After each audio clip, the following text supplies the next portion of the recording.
Hello everyone, this is Anuradha Sharma and you are watching my channel IELTS with Anuradha. There will be time for you to read the instructions and questions, and you will have a chance to check your work. All the recordings will be played once only. The test is in 4 sections. At the end of the test, you will be given 10 minutes to transfer your answers to an answer sheet. Now turn to Section 1. Section 1. You will hear a man inquiring in a tourist centre about activities suitable for families. First, you have some time to look at questions 1 to 4.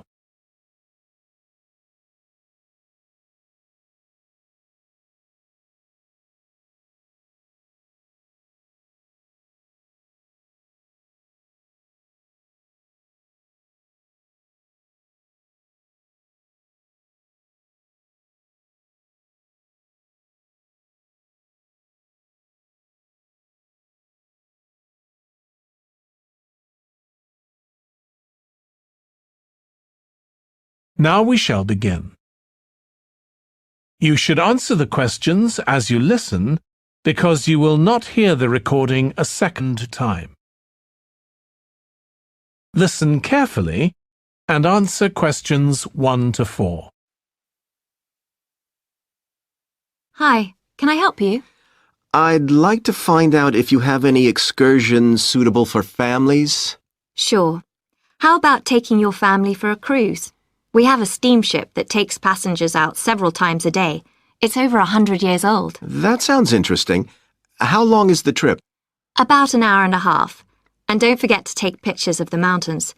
They're all around you when you're on the boat and they look fantastic. Okay. And I assume there's a cafe or something on board? Sure. How old are your children? My daughter's 15 and my son's 7. Right. Well, there are various things you can do once you've crossed the lake to make a day of it. One thing that's very popular is a visit to the country farm. You're met off the boat by the farmer and he'll take you to the holding pens where the sheep are kept. Children love feeding them. My son would love that. He really likes animals. Well, there's also a 40-minute trek round the farm on a horse if he wants. Do you think he'd manage it? He hasn't done that before. Sure. It's suitable for complete beginners. Good. And again, visitors are welcome to explore the farm on their own, as long as they take care to close gates and so on. There are some very beautiful gardens along the side of the lake which also belong to the farm. They'll be just at their best now. You could easily spend an hour or 2 there.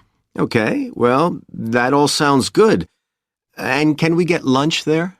You can, and it's very good, though it's not included in the basic cost. You pay when you get there. Right. Before you hear the rest of the conversation, you have some time to look at questions 5 to 10.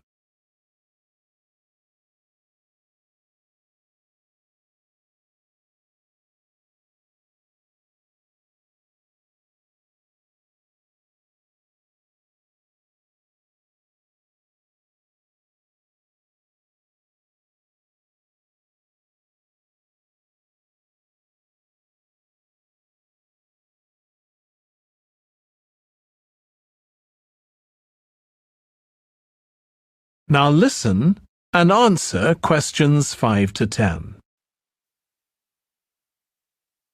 So, is there anything else to do over on that side of the lake? Well, what you can do is take a bike over on the ship and then go on a cycling trip. There's a trail there called the Back Road. You could easily spend 3 or 4 hours exploring it, and the scenery's wonderful. They'll give you a map when you get your ticket for the cruise. There's no extra charge. What's the trail like in terms of difficulty? Quite challenging in places. It wouldn't be suitable for your 7-year-old. It needs someone who's got a bit more experience. Well, my daughter loves cycling, and so do I, so maybe the 2 of us could go, and my wife and son could stay on the farm. That might work out quite well. But we don't have bikes here. Is there somewhere we could rent them? Yes, there's a place here in the city.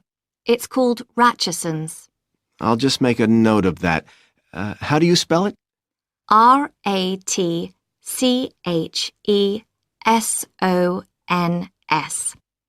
It's just by the cruise ship terminal. Okay. You'd also need to pick up a repair kit for the bike from there to take along with you, and you'd need to take along a snack and some water. It'd be best to get those in the city. Fine. That shouldn't be a problem. And I assume I can rent a helmet from the bike place. Sure, you should definitely get that. It's a great ride, but you want to be well prepared because it's very remote.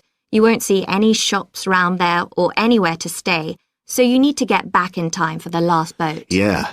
So what sort of prices are we looking at here? Let's see. That'd be 1 adult and 1 child for the cruise with farm tour. That's $117, and an adult and a child for the cruise only, so that's $214 altogether. Oh, wait a minute. How old did you say your daughter was? 15. Then I'm afraid it's $267 because she has to pay the adult fare, which is $75, instead of the child fare, which is $22. Sorry about that. That's okay. So how do we find out? That is the end of section 1. You now have half a minute to check your answers.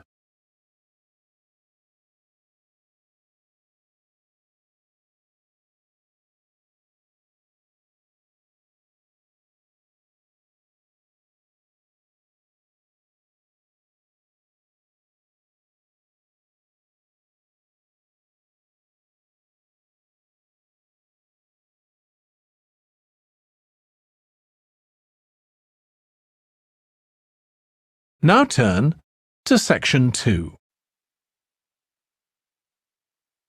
Section 2.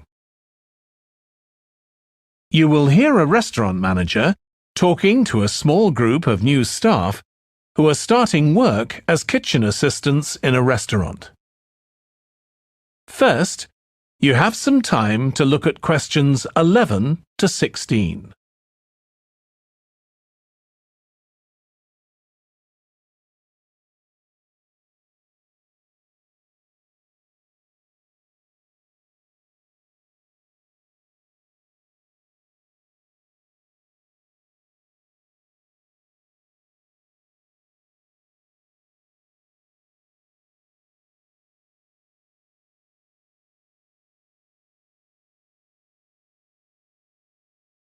Now listen carefully and answer questions 11 to 16. Good morning, everyone. My name's Joy Parkins and I'm the restaurant manager. And I understand that none of you have had any previous experience as kitchen assistants. Well, you might be feeling a bit nervous now, but most of our kitchen assistants say they enjoy the work. OK, they might get shouted at sometimes, but it's nothing personal. And they're pleased that they have so many different things to do, which means they never get bored.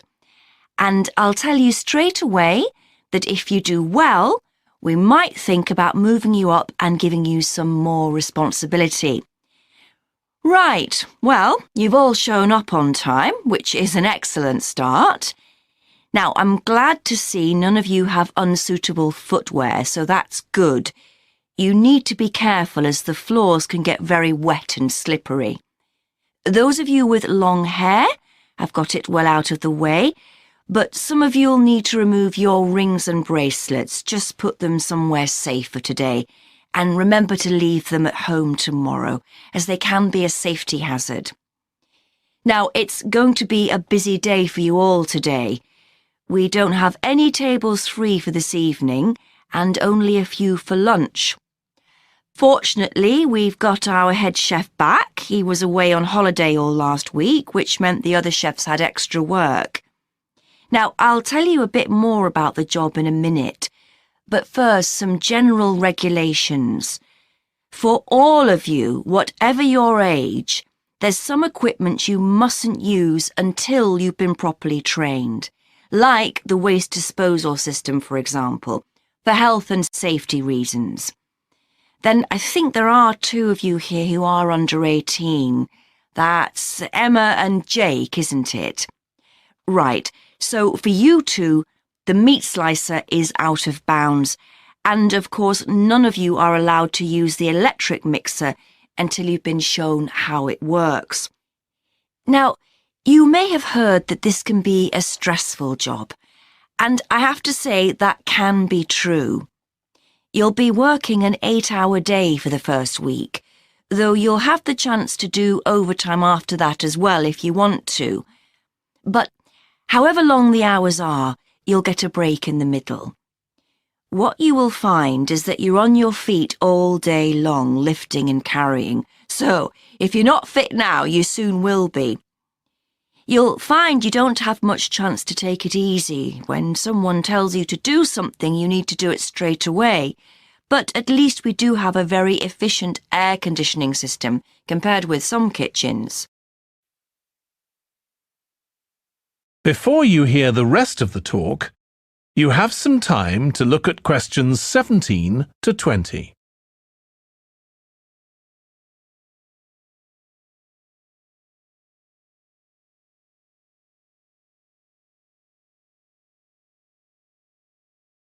Now listen and answer questions 17 to 20. Now, let me tell you about some of the people you need to know. So, as I said, I'm Joy Parkins, and I decide who does what during the day and how long they work for. I'll be trying to get you to work with as many different people in the kitchen as possible, so that you learn while you're on the job. One person whose name you must remember is David Field.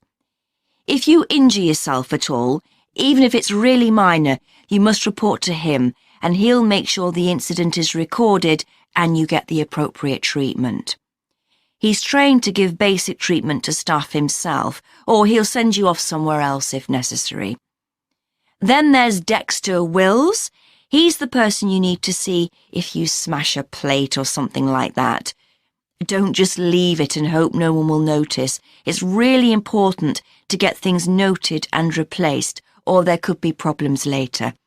And finally, there's Mike Smith. He's the member of staff who takes care of all the stores of perishables. So, if you notice we're getting low in flour or sugar or something, make sure you let him know so he can put in an order. OK, now the next thing we need to cover. That is the end of section 2. You now have half a minute to check your answers.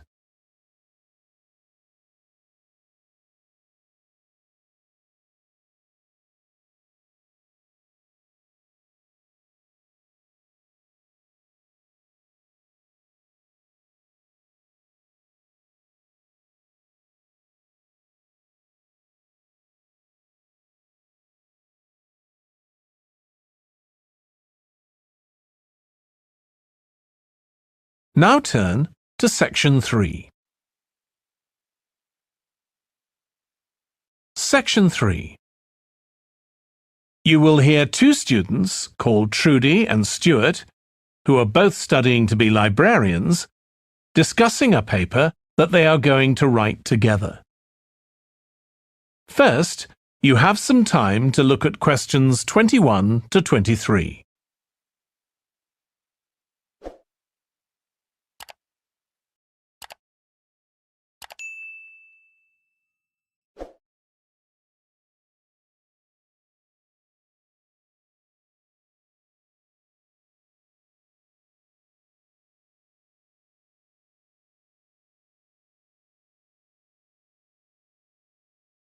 Now listen carefully and answer questions 21 to 23. OK, Stuart, we need to start planning our paper on public libraries. Have you thought of an angle yet? Well, there's so much we could look into. How libraries have changed over the centuries, for instance, or how different countries organise them. What do you think, Trudy?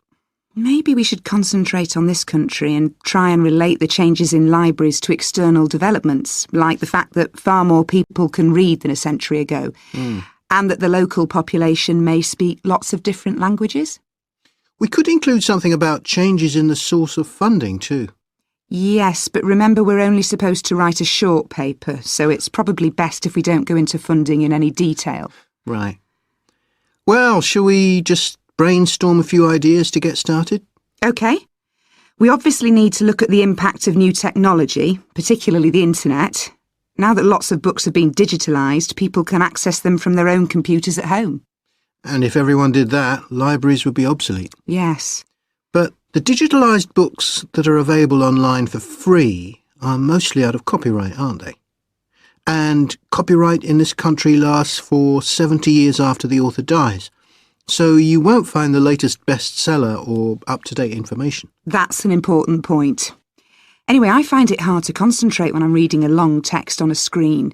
I'd much rather read a physical book. And it takes longer to read on a screen. Oh, I prefer it. I suppose it's just a personal preference. I expect the libraries will go on evolving in the next few years.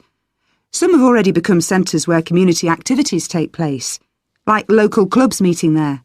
I think that'll become even more common. I'd like to think so. And that they'll still be serving their traditional function, but I'm not so sure. There are financial implications after all. What I'm afraid will happen is that books and magazines will all disappear and there'll just be rows and rows of computers. They won't look anything like the libraries we're used to. Well, we'll see. Before you hear the rest of the discussion, you have some time to look at questions 24 to 30.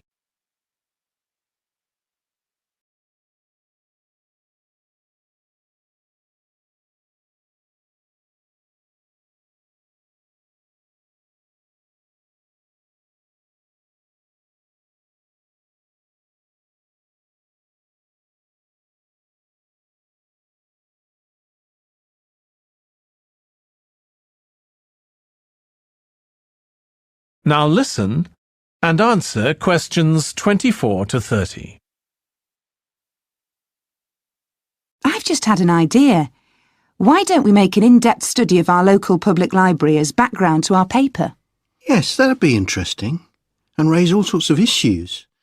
Let's make a list of possible things we could ask about, then work out some sort of structure. For instance, we could interview some of the staff and find out whether the library has its own budget or if that's controlled by the local council. And what their policies are. I know they don't allow food, but I'd love to find out what types of noise they ban. There always seems to be a lot of talking, but never music. I don't know if that's a policy or it just happens. I've often wondered. Then there are things like how the library is affected by employment laws. I suppose there are rules about working hours, facilities for staff and so on. Right. Then there are other issues relating to the design of the building and how customers use it, like what measures does the library take to ensure their safety? They'd need floor coverings that aren't slippery, and emergency exits, for instance. Oh, and another thing, there's the question of the kind of insurance the library needs to have, in case anyone gets injured. Yes, that's something else to find out. You know something I've often wondered? What's that? Well, you know they've got an archive of local newspapers going back years. Well, next to it, they've got the diary of a well-known politician from the late 19th century. I wonder why it's there. Do you know what his connection was with this area? No idea. Let's add it to our list of things to find out. Oh, I've just thought. You know, people might ask in the library about local organisations, like sports clubs. Well, I wonder if they keep a database, or whether they just look online. Right. I quite fancy finding out what the differences are between a library that's open to the public and one that's part of a museum, for example. They must be very different. Then something else I'd like to know is... That is the end of section 3. You now have half a minute to check your answers.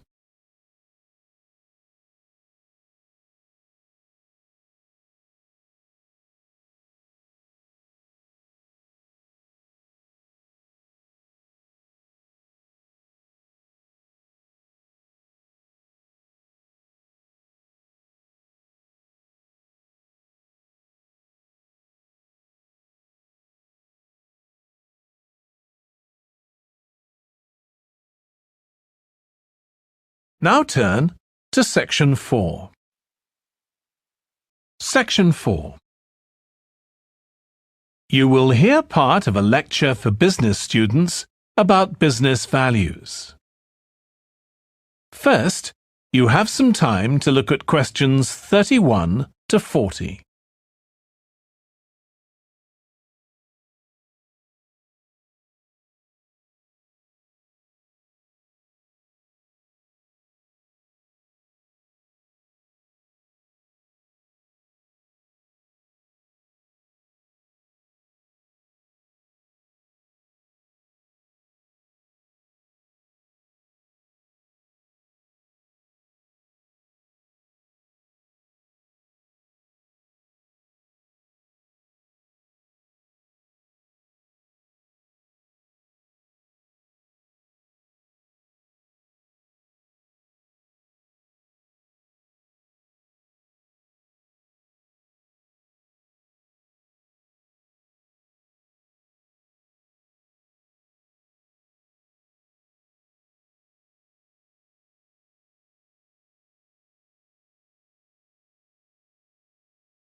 Now listen carefully and answer questions 31 to 40. In public discussion of business, we take certain values for granted. Today, I'm going to talk about 4 of them: collaboration, hard work, creativity, and excellence. Most people would say they're all good things. I'm going to suggest that's an oversimple view.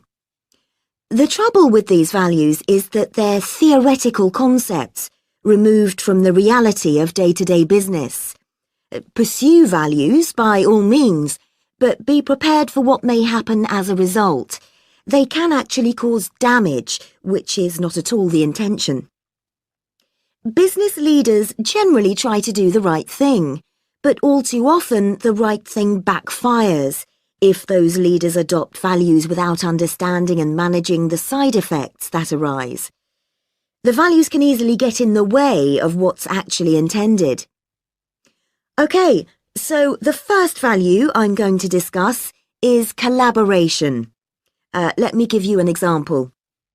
On a management training course I once attended, we were put into groups and had to construct a bridge across a stream, using building blocks that we were given. The rule was that everyone in the team had to move at least one building block during the construction. This was intended to encourage teamwork. But it was really a job best done by one person. The other teams tried to collaborate on building the structure and descended into confusion, with everyone getting in each other's way. Our team leader solved the challenge brilliantly. She simply asked everyone in the team to move a piece a few centimetres to comply with the rule, and then let the person in the team with an aptitude for puzzles like this build it alone. We finished before any other team. My point is that the task wasn't really suited to team working, so why make it one? Teamwork can also lead to inconsistency, a common cause of poor sales. In the case of a smartphone that a certain company launched, one director wanted to target the business market, and another demanded it was aimed at consumers. The company wanted both directors to be involved, so gave the product a consumer-friendly name, but marketed it to companies. The result was that it met the needs of neither group. It would have been better to let one director or the other have his way, not both.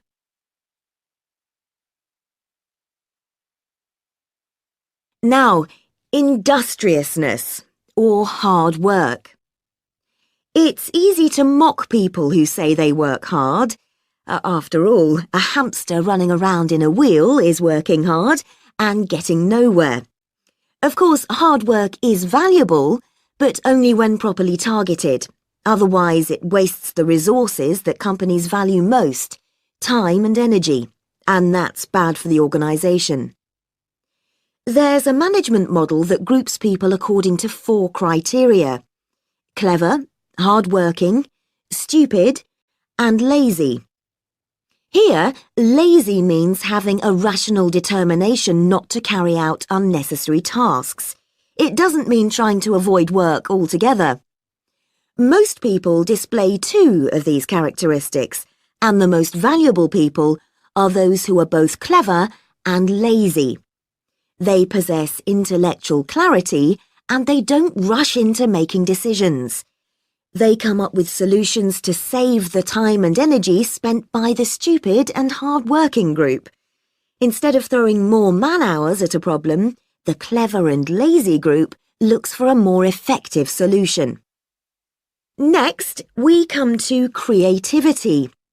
This often works well. Creating an attention-grabbing TV commercial, for example, might lead to increased sales. But it isn't always a good thing. Some advertising campaigns are remembered for their creativity without having any effect on sales. This happened a few years ago with the launch of a chocolate bar. Subsequent research showed that plenty of consumers remembered the adverts, but had no idea what was being advertised. The trouble is that the creator derives pleasure from coming up with the idea and wrongly assumes the audience for the campaign will share that feeling.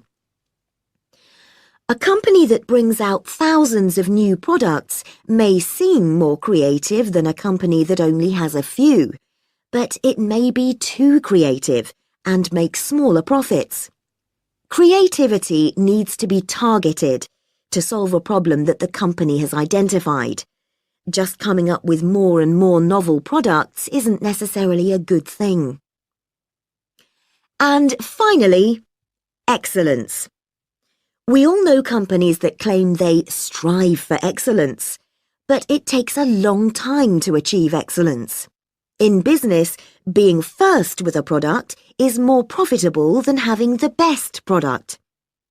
A major study of company performance compared pioneers, that is, companies bringing out the first version of a particular product, with followers, the companies that copied and improved on that product. The study found that the pioneers commanded an average market share of 29%, while the followers achieved less than half that, only 13%, even though their product might have been better.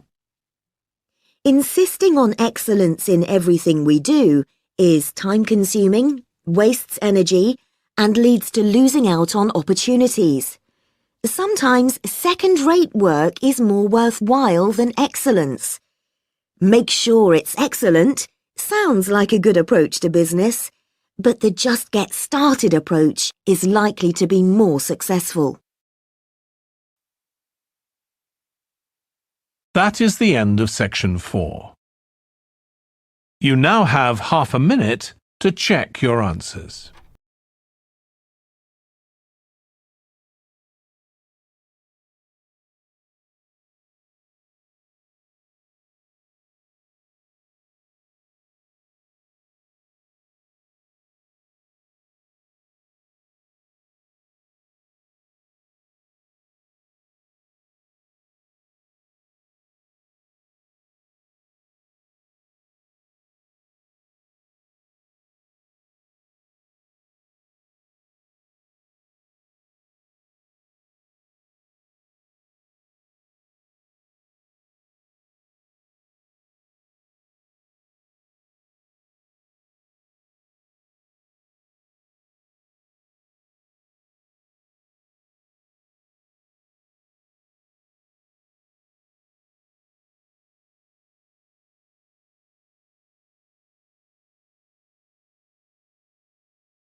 Thank you for watching and stay tuned for more videos.